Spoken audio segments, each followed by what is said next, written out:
It always starts with a promise that feels impossible to refuse. Cleaner cities, cheaper mobility, a moral upgrade disguised as technology. Most people didn't buy electric cars just for transportation. They bought relief from guilt, a sense of being on the right side of history.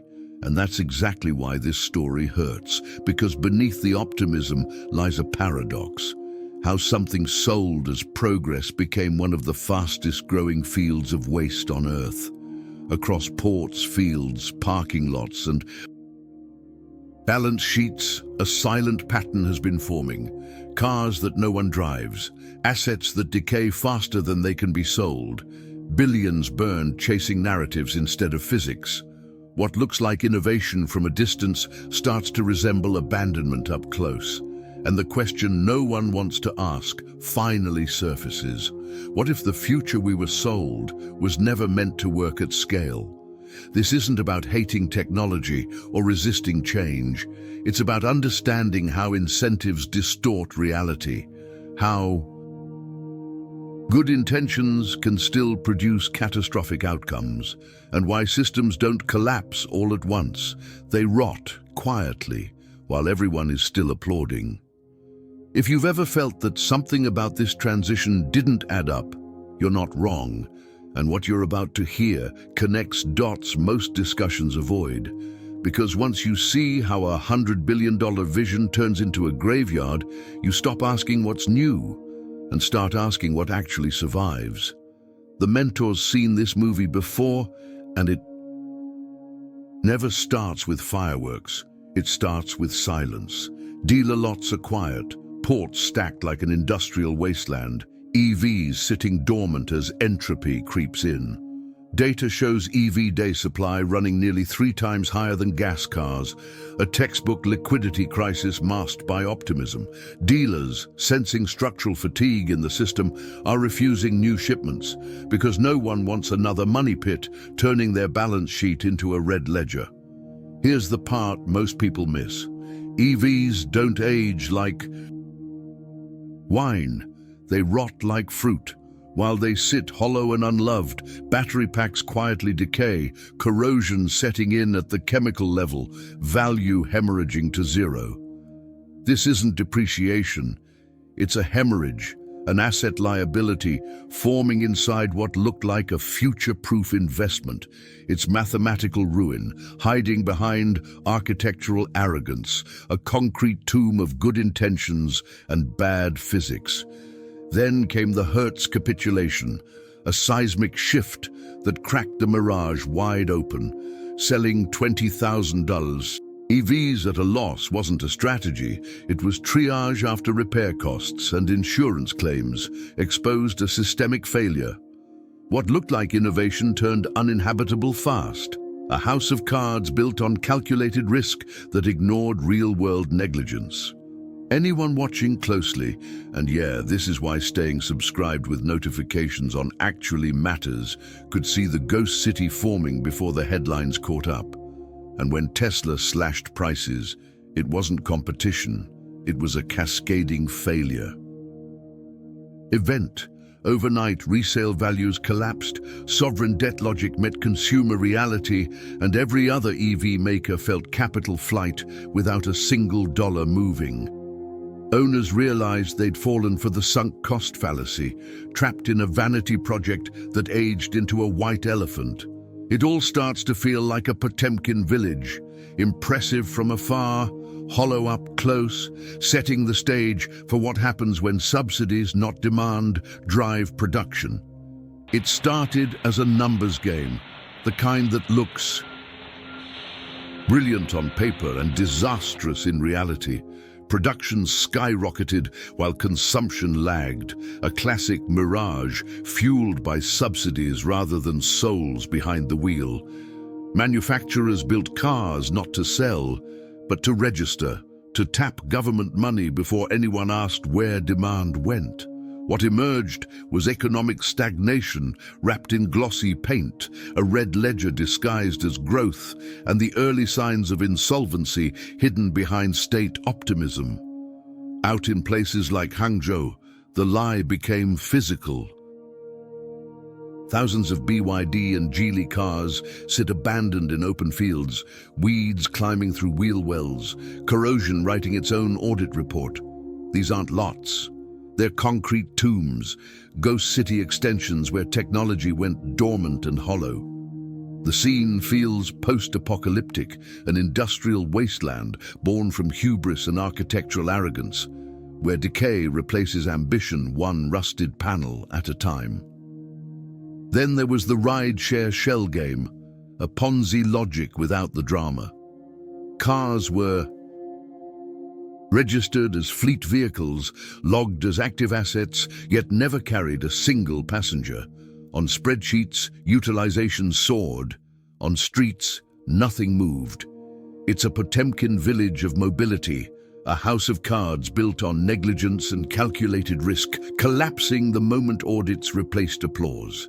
If patterns like this fascinate you, and they should, staying subscribed with notifications on is how you catch these signals before they become headlines. The cruel irony is environmental.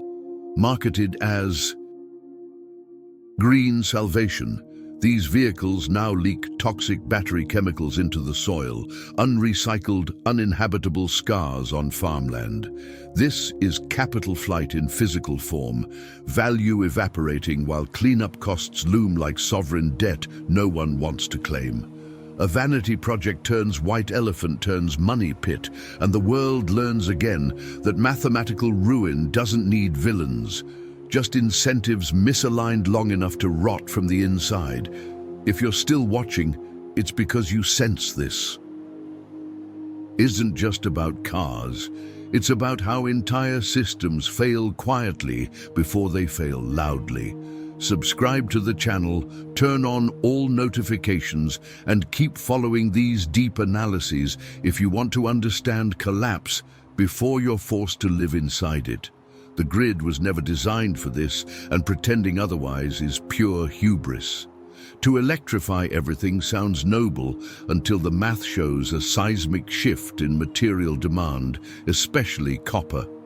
Upgrading the grid for mass EV adoption would require more copper than humanity has mined in its entire history, a number so absurd it feels like a mirage. This is mathematical ruin, hiding in plain sight, an asset liability disguised as progress, turning infrastructure into a looming money pit. Then come the transformers, the most boring part of the story and the most fatal. Wait times jumped from 6 weeks to nearly 2 years, freezing charging projects mid-plan and turning blueprints into red ledger entries.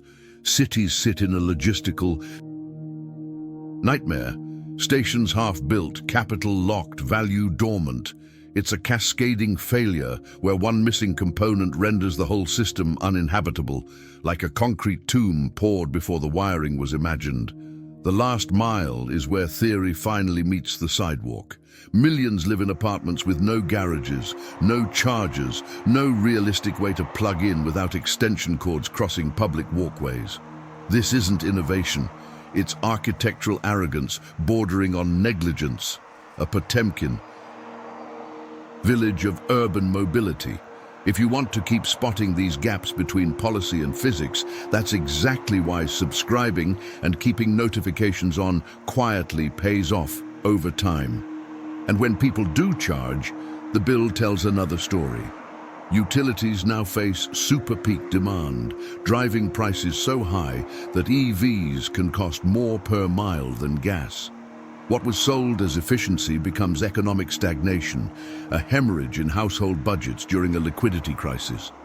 The grid strains, decay accelerates, and the house of cards wobbles, setting up a very human response when consumers finally say, enough.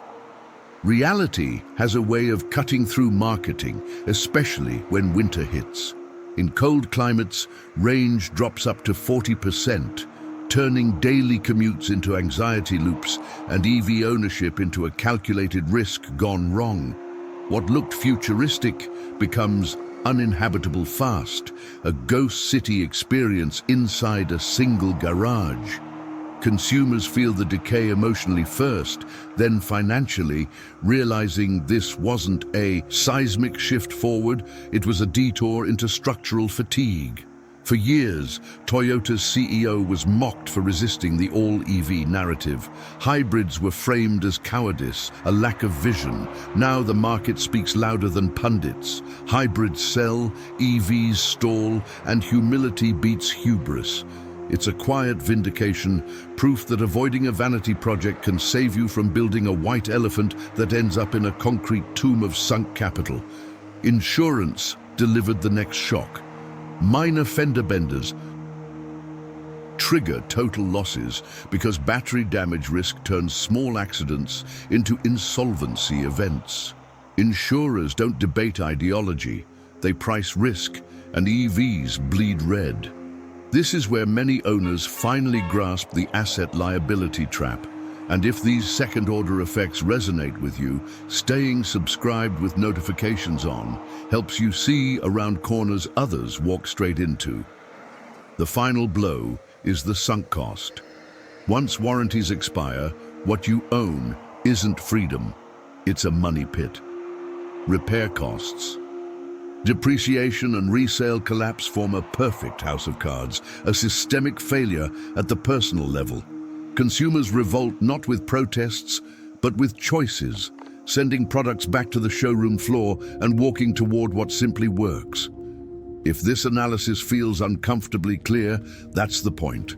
Subscribe to the channel, activate all notifications, and stay with these deep dives if you want to understand risk before it shows up on your own balance sheet. The real lesson here isn't about electric cars, batteries, or even energy. It's about how decisions get made when storytelling replaces certainty. Progress doesn't fail because it's ambitious. It fails when questions are treated like heresy and math gets overridden by hope.